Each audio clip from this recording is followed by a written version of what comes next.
Hello everyone, my name is Dimanshu Saxena और आज की वीडियो में हम पढ़ने जा रहे हैं रूट्स ऑफ एडमिनिस्ट्रेशन का सेकंड लेक्चर।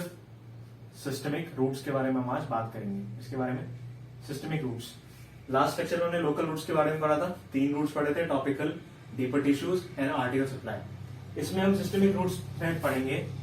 उससे पहले मैं ये बता दूं कि सिस्टमिक रूट्स होते क्या हैं। सिस्टमिक रूट्स ये होते हैं कि जिस रूट से हम ड्रग को बॉडी में एडमिनिस्टर करते हैं तो क्या होता है कि जो ड्रग होती है वो सबसे पहले हमारे ब्लड में जाकर के अब्जॉर्ब हो जाती है। ब्लड में अब्जॉर्ब हो जाती है और उसके बाद में यहां से ब्लड के थ्रू सर्कुलेशन होता है पूरी बॉडी में। और पूरी बॉडी में सर्कुलेशन होगा, whole body including site of action. जहां भी ड्रग को अपना एक्शन शो करना होगा, जहां पे उसके रिसेप्टर्स पाए जाएंगे, वो ड्रग रिसेप्टर के साथ बाइंड करेगी और अपना एक्शन शो करेगी। तो this is all about the systemic routes. Systemic routes में हम पहला रूट देखते हैं, ओरल रूट। सबको पता है ओरल रूट क्या होता है। एक first route is oral route. Oral route पता है कि हमें क्या होता है कि हम माउथ के थ्रू जो हम मेडिसिन लेते हैं उसको हम ओरल रूट कहते हैं, यानी कि थ्रू माउथ। ठीक, थ्रू माउथ। इसमें क्या क्या चीजें हैं, इसमें यहाँ पे आपका मेटाबॉलिज्म होता है लिवर में। ठीक, उससे पहले अब्जॉर्प्शन होता है और फिर डिस्ट्रीब्यूशन भी होता है और फिर मेटाबॉलिज्म होता है। ठीक, इसमें क्या चीज होती है कि ओरल रूट में हम दवाई खाते हैं तो जाकर के पेट में जाती है, स्टमक एसिड से जहां पे मिलती है, फिर अब्जॉर्ब होता है, फिर पूरी बॉडी में वो डिस्ट्रीब्यूट होती है, देन जाके मेटाबलाइज हो जाती है और फिर जाकर के वो एक्सक्रीट आउट कर जाती है। इसमें पहली चीज ओरल रूट में हमें क्या क्या चीज ध्यान देनी चाहिए कि ओरल रूट कभी भी हमें अनकॉन्शियस पेशेंट को नहीं देना चाहिए, क्योंकि वो वहां पे काम ही नहीं करेगी। पहली बात तो ये। सेकंड, इसका जो एक्शन होता है वो काफी स्लो होता है और हम इसको इमरजेंसी में नहीं दे सकते। ठीक, मान लो अगर कोई इमरजेंसी आ गई है और हमें कोई भी ड्रग एडमिनिस्टर करनी तो हम ओरल के थ्रू नहीं कर पाएंगे, क्योंकि अगर पेशेंट अनकॉन्शियस होगा तो भी नहीं दे पाएंगे, इमरजेंसी होगी तो भी नहीं दे पाएंगे। नेक्स्ट, इसका अगर कोई ड्रग हमारी अनपैलेटेबल होती है, कोई ड्रग हमारी अगर अनपैलेटेबल है, यानी कि बहुत ज्यादा बिटर इन टेस्ट है, जैसे कि आपकी क्लोरमफेनिकॉल,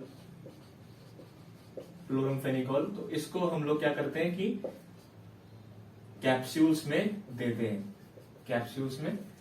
हैं। इनका अब्जॉर्प्शन रेट काफी स्लो होता है। अब्जॉर्प्शन रेट स्लो होगा तो सीधी सी बात है इसका एक्शन भी स्लो होगा। ये बहुत कॉमन मोस्ट और ओल्डेस्ट रूट है देने का, कॉमन मोस्ट रूट है।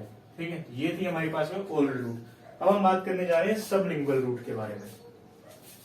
सबलिंगुअल रूट्स के बारे में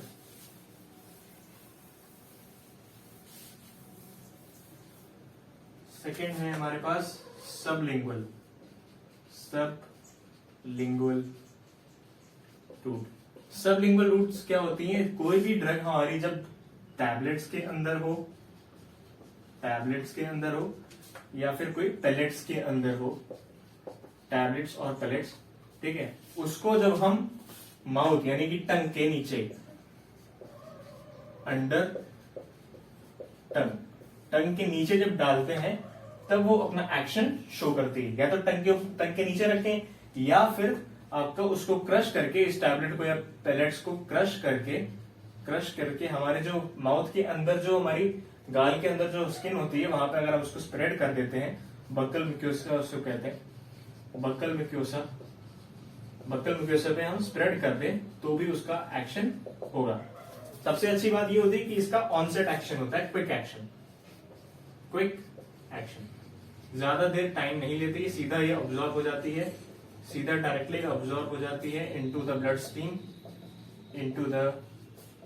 ब्लड स्ट्रीम और इसका जो मेटाबॉलिज्म होता है ये बाईपास हो जाता है, मेटाबॉलिज्म बाईपास हो जाता है, इसको लिवर में जाने की जरूरत नहीं होती है और ये डायरेक्टली ऑब्जर्व हो जाती है ब्लड स्ट्रीम में। ठीक, दूसरी चीज, जब इसका एक्शन कंप्लीट हो जाता है और जब ज्यादा अमाउंट में इसको ले लेते हैं तो इसको हम बाहर से थूक देते हैं, स्पिट आउट कर देते हैं, स्पिट आउट कर देते हैं। ठीक है, नेक्स्ट ये था हमारा सबलिंगुअल रूट। थर्ड है हमारे पास में रेक्टल।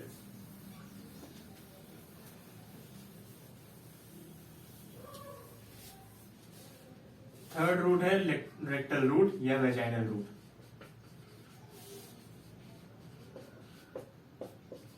वेजाइनल रूट, इसमें क्या होता है, ऐसी ड्रग्स हम देते हैं जो कि आपकी काफी ज्यादा इरिटेंट होती हैं, इरिटेंट या फिर अनप्लेजेंट ड्रग्स जो होती हैं, उन ड्रग को हम रेक्टल रूट या वेजाइनल रूट के थ्रू देते हैं। बेसिकली काफी ज्यादा पेशेंट्स को ये एम्बैरेसिंग लगता है, लेकिन इसका जो एक्शन है वो जल्दी होने के चांसेस रहते हैं, एक्शन जल्दी होने के चांसेस रहते हैं और ये ज्यादातर अनकॉन्शियस पेशेंट में दी जाती हैं, अनकॉन्शियस पेशेंट्स में दी जाती है ज्यादातर, लेकिन इसका एक्शन कंपलसरी नहीं है कि वो जल्दी होगा, कभी कभार ये अनप्रेडिक्टेबल भी हो जाता है, ठीक। ये भी फर्स्ट पास मेटाबॉलिज्म को बाईपास करता है, फर्स्ट पास मेटाबॉलिज्म और कुछ ड्रग जैसे कि पैरासिटामोल हो गया कि और क्लोरामफेनिकोल और कुछ सिरप्स यानी कोई लिक्विड्स टाइप के हम ड्रग यहां से दे सकते हैं और सपोजिटरीज के फॉर्म में दे सकते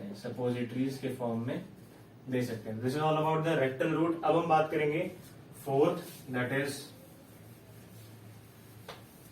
क्यूटेनियस रूट। फोर्थ है हमारे पास में क्यूटेनियस।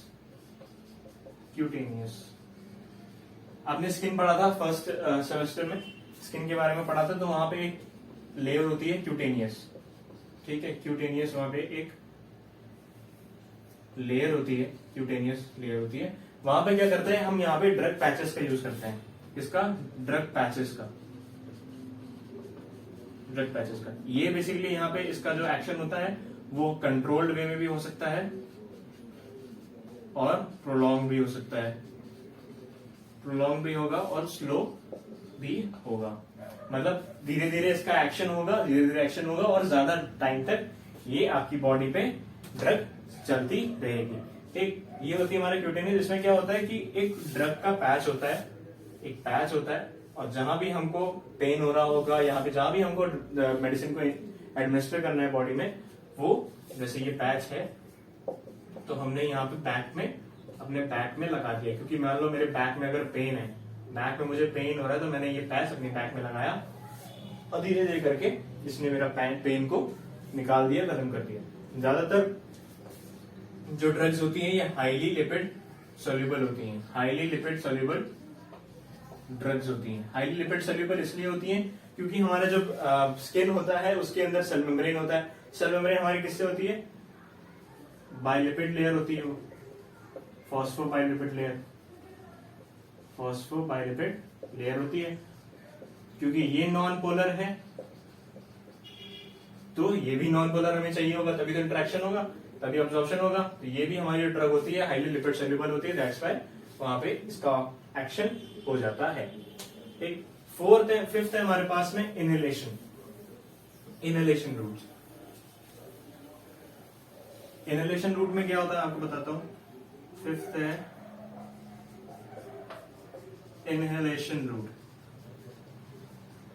बेसिकली हम जो मुंह के थ्रू में इनहेलर्स हमारे होते हैं, इनहेलर्स उसका यूज करते हैं, हम मुंह के थ्रू लेते हैं, उसको सक करते हैं और उसके बाद में बहुत जोर से फूंक मारते हैं और उसके अंदर जो भी ड्रग होती है वो सीधा हमारे कहां चली जाती है, लंग्स में चली जाती है। जो भी ड्रग होती है हमारी सीधे लंग्स में चली जाती है। कैसे चली जाती है? ज्यादातर जो ड्रग होती है हमारी क्या होती है, गैसियस होती हैं या फिर वोलेटाइल लिक्विड्स होते हैं, वोलेटाइल लिक्विड्स होते हैं। तो जिस प्रेशर से हम इसको अंदर लेते हैं, इसको सक करते हैं या फिर फूंक मार के अंदर ले लेते हैं, तो उससे क्या होगा, सीधा हमारे वो ब्रोंकियोल्स में जाता है, और ब्रोंकियोल्स के बाद में वो सीधा एल्वेलाई में जाता है, और वहां पे इसका पैसिव डिफ्यूजन होता है। क्या होता है? Passive diffusion. वहां पे जो भी हमारी ड्रग होती है, चाहे वो लिक्विड फॉर्म में हो, चाहे वो गैसियस फॉर्म में हो, वो एल्वोलाई के फॉर्म से सीधा हमारे कहां चली जाती है, लंग्स में चली जाती है, और आप अपना एक्शन शो कर देती है। तो this is all about the inhalation. Next है हमारे पास में नेजल।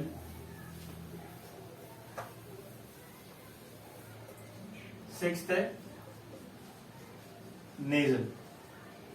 नेजल में क्या होता है, सीधा जानते हो कि आपके पास में नेजल ड्रॉप्स होती हैं, नेजल ड्रॉप्स में क्या होता है, आपकी नाक है, मान लो ये नोज है, नोज के अंदर ही आपके एंजाइम्स प्रेजेंट होते हैं, जो कि हमारी ड्रग को अब्जॉर्ब कर लेते हैं, और इसके अंदर first pass metabolism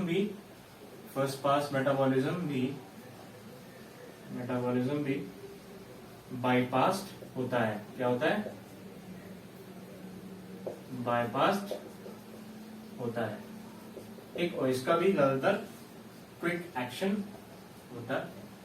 this is all about the systemic routes. एक आपका रूट बच गया पैरेंटल रूट, वो थोड़ा सा मैं डिस्कस्ड वे में आपको बताऊंगा नेक्स्ट वीडियो में, ताकि ये ज्यादा लंबी वीडियो ना बने। पैरेंटल रूट को मैं नेक्स्ट वीडियो में बताऊंगा। अभी के लिए सिस्टमिक रूट्स में मैंने बताया आपको, पहला था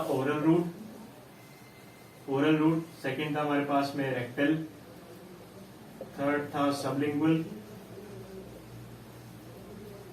फोर्थ था नेजल, फोर्थ था हमारे पास में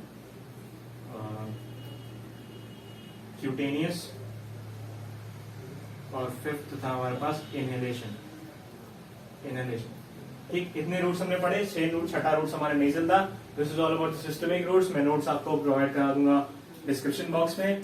till then please keep watching my videos, और अच्छे लगे तो प्लीज लाइक करिए, शेयर करिए, सब्सक्राइब करिए, और प्लीज लाइक करिए वीडियो को, ताकि मुझे मोटिवेशन मिले आगे मैं और अच्छा वीडियो बनाऊं और आपको एजुकेट कर सकूं। Thank you so much.